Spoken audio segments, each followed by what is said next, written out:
वे सभी परिग्रहों के त्यागी मुनि धर्माचार्य नाम को धारण करते थे।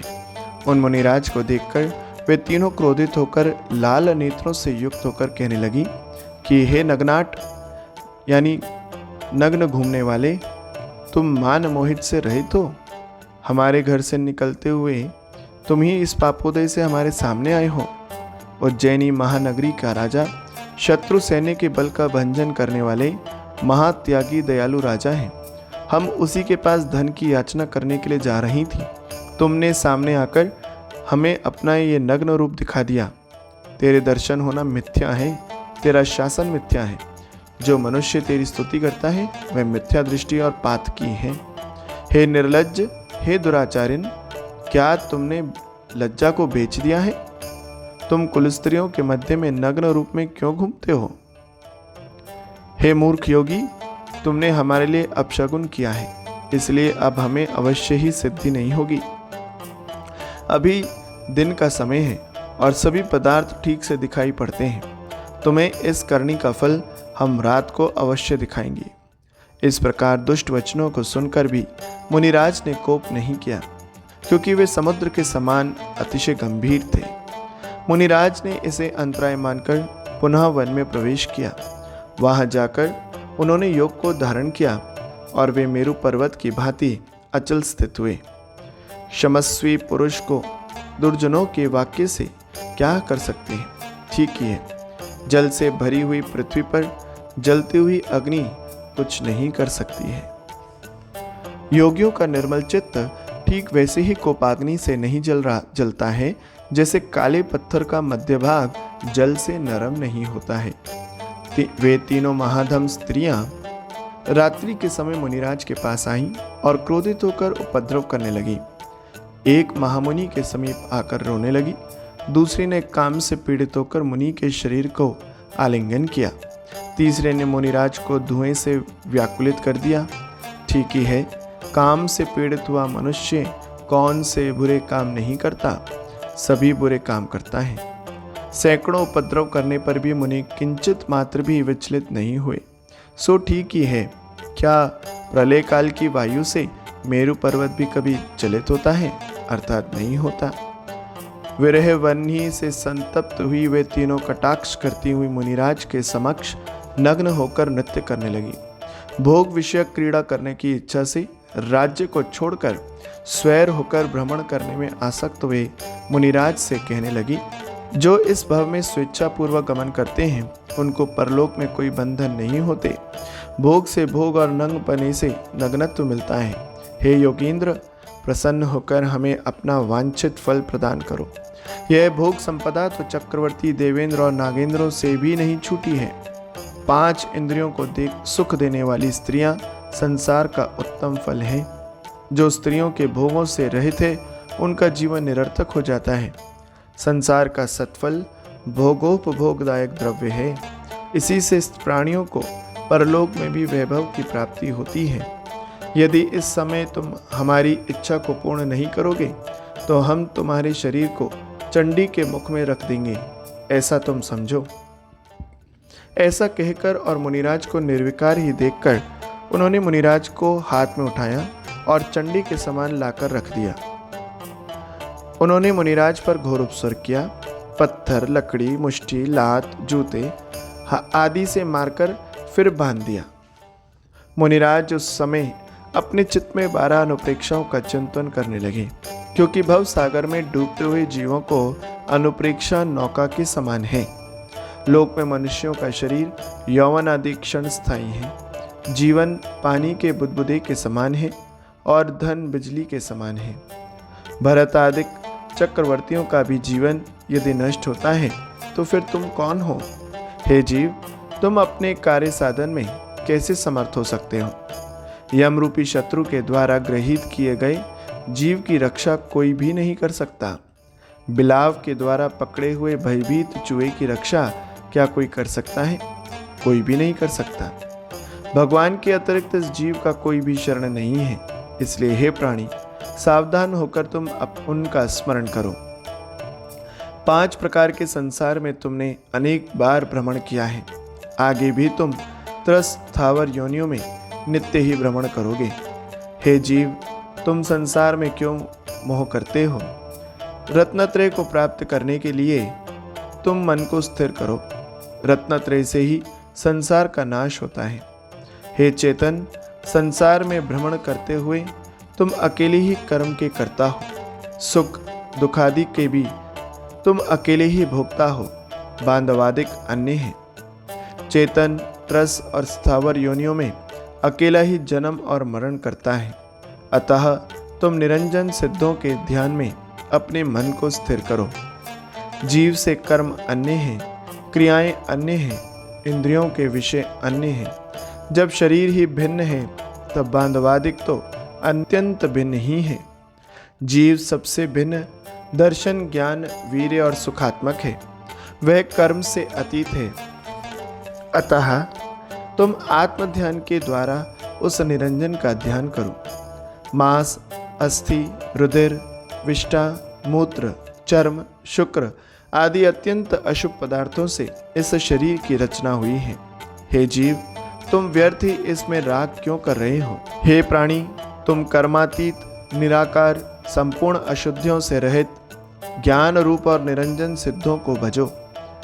अविरति, कषाय, मिथ्यात्व और योग के द्वारा कर्म का आश्रव ठीक उसी प्रकार होता है जैसे कि नाव में छिद्र होने पर उसमें पानी भर जाता है। जैसे नाव में जल भर जाने पर नाव डूब जाती है, उसी प्रकार आश्रव से आत्मा संसार में डूब जाता है। अतः तुम आश्रव से रहित सिद्धों का ध्यान करो। ध्यान चारित्र के बल से आश्रव का निरोध हो जाना संवर है। जैसे नाव का छिद्र बंद हो जाने पर जल का आगमन भी बंद हो जाता है। संवर के होने पर जीव मोक्ष को प्राप्त करता है। हे जीव, तुम शुद्ध चिद्रूप का स्मरण किए बिना क्यों मोहित हो रहे हो? तप और ध्यान के बल से पूर्वबद्ध कर्मों का झड़ना निर्जरा है। वह सविपाक और अविपाक के भेद से दो प्रकार की है। हे चेतन, कर्म के क्षय से मोक्ष पद की प्राप्ति ठीक वैसे ही होती है जैसे कि पूर्व संचित जल नाव से बाहर निकलने पर नाव ऊपर आ जाती है। अतः हे चेतन, तुम निर्जरा करो। खड़ा हुआ पुरुष अपने दोनों पैरों को फैला ले, हाथ कमर पर रख लेवे, तब उसका जो आकार होता है वैसा आकार लोक का है। वह अकृत्रिम होने से किसी के द्वारा किया नहीं गया। लोक की ऊंचाई 14 राजू है। वह घनाकार रूप में 343 राजू प्रमाण है। हे जीव, तुम इसमें क्यों व्यर्थी परिभ्रमण कर रहे हो? भव्यत्व, मनुष्यत्व, सत्क्षेत्र में जन्म, दीर्घ आयु की प्राप्ति दुर्लभ है। उनमें भी सम्यक ज्ञान की प्राप्ति होना और भी दुर्लभ है। हे जीव, बोध को प्राप्त करके भी तुम उसे क्यों व्यर्थ गंवाते हो? वही वांछित सुखों को प्रदान करने वाले चिंतामणि रत्न के समान है। यह जैन धर्म 1, 2, 10, 13 और व्रतों की अपेक्षा से अनेक प्रकार का है। धर्म से पुरुष में विशुद्धि आती है, आत्मबोध प्राप्त होता है। इसलिए हे चेतन, तुम दर्शन, ज्ञान और वीर रूप आत्मा में स्थिर हो। वे मुनिराज इस प्रकार अनुप्रेक्षाओं का चिंतन करने लगे और दुखदायक उस उपद्रव को उन्होंने कुछ भी नहीं माना। सवेरा होते ही अपने द्रव्य को व्यर्थ हुआ समझकर लोगों के भय से वे तीनों स्त्रियां भी भाग गईं। स्वात्म ध्यान में तत्पर निश्चल मनस्वी, भव्य और कर्मों को क्षय करने वाले मुनिराज वहीं पर विराजमान रहे। तदनंतर भव्य जनों ने आकर मुनीश्वर की त्रिशुद्धि पूर्वक अष्टद्रव्य से पूजन की।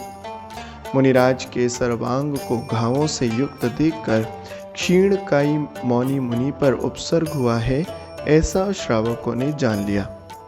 जैसे सुमेरु पर्वत प्रलयकालीन वायु से चलित नहीं होता, उसी प्रकार स्त्रियों के कटाक्षों से सज्जन चंचल नहीं होते।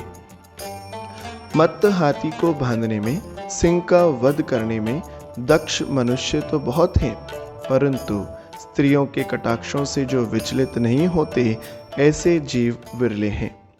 मुनि पर घोर उपसर्ग करने से उन तीनों स्त्रियों ने महान पाप का बंध किया। उससे उन्हें बहुत कष्ट देने वाला कुष्ठ रोग हो गया।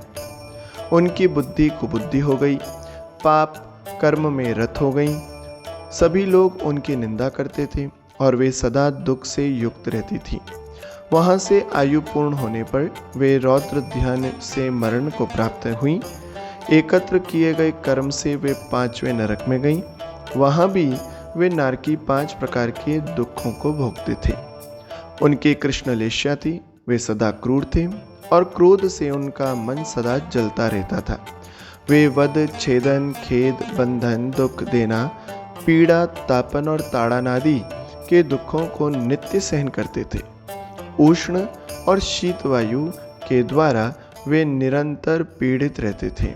वे क्षुधा तथा पिपासा से युक्त और 2 कोस पर्यंत के अवधि ज्ञान से युक्त थे। उनकी ऊंचाई 125 धनुष थी, आयु 17 सागर की थी। वे नपुंसक वेदी थे। वे अति तीव्र, अति रौद्र, दयाहीन, धर्म के लेश से भी रहित थे। वे मत्सरी और कुरूपी मारो मारो ऐसा कहा करते थे।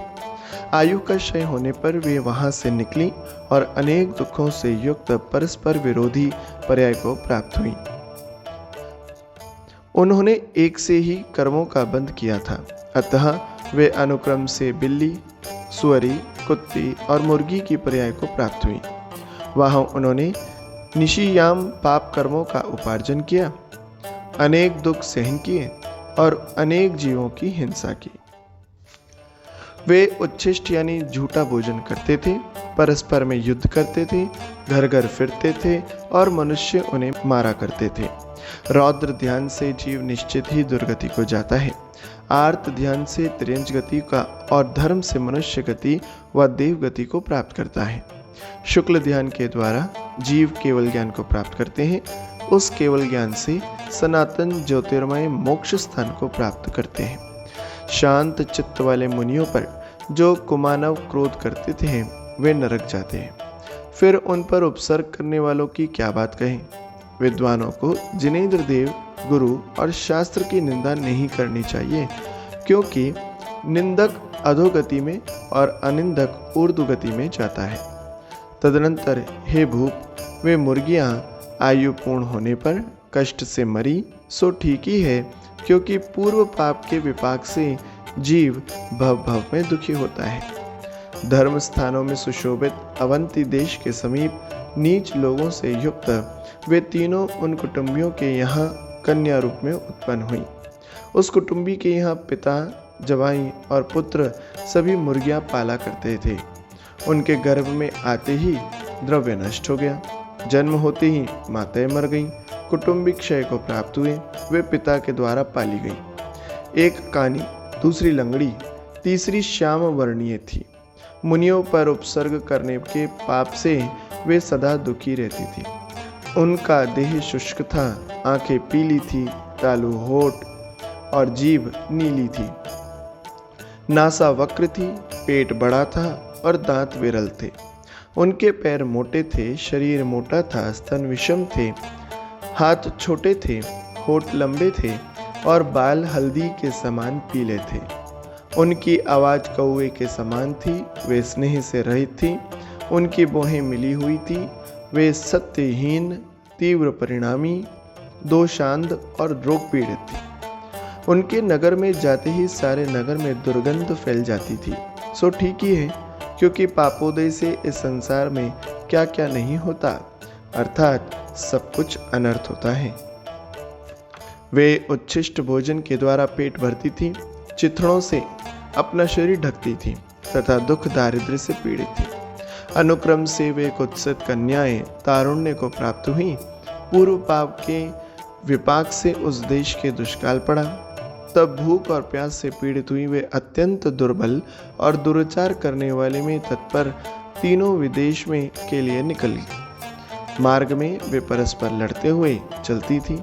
उनके साथ खाने को ना तो पाथे था और उन्हें न लज्जा और अभिमान था।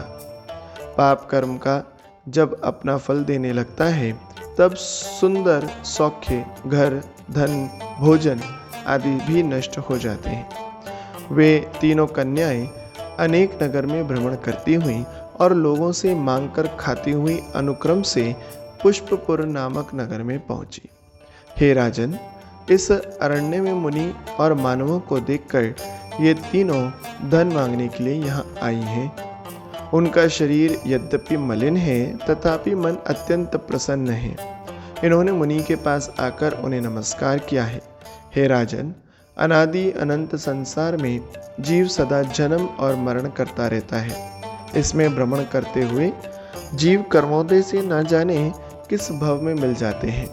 इस संसार में पापी जीव चतुर्गति के अनेक दुखों को भोगते रहते हैं और पुण्योदय से स्वर्ग मोक्ष के शाश्वत सुख भोगते हैं। जैसे बादल की गर्जना सुनकर मयूर प्रसन्न होते हैं, उसी प्रकार मुनिराज के वचन से अपने भवांतरों को सुनकर तीनों प्रसन्न हो गई। हे भूप, यह श्रेष्ठ धर्म कल्प वृक्ष के समान है। सम्यक तो इसकी स्थूल जड़ है, जिनेन्द्र वचन इसका स्कंद है, श्रेष्ठ दान इसकी शाखाएं हैं, अहिंसा आदि व्रत इसके पत्ते हैं, क्षमा आदि गुण इसकी कोपलें हैं, इंद्र और चक्रवर्ती आदि की विभूति इसके पुष्प हैं। इसे श्रद्धा रूपी बादलों के समूह से सींचा जाता है। मुनिगण रूपी पक्षी इसके आश्रय से रहते हैं। ऐसा यह कल्पवृक्ष तुम्हारे लिए मुक्ति सुख को प्रदान करने वाला होवे।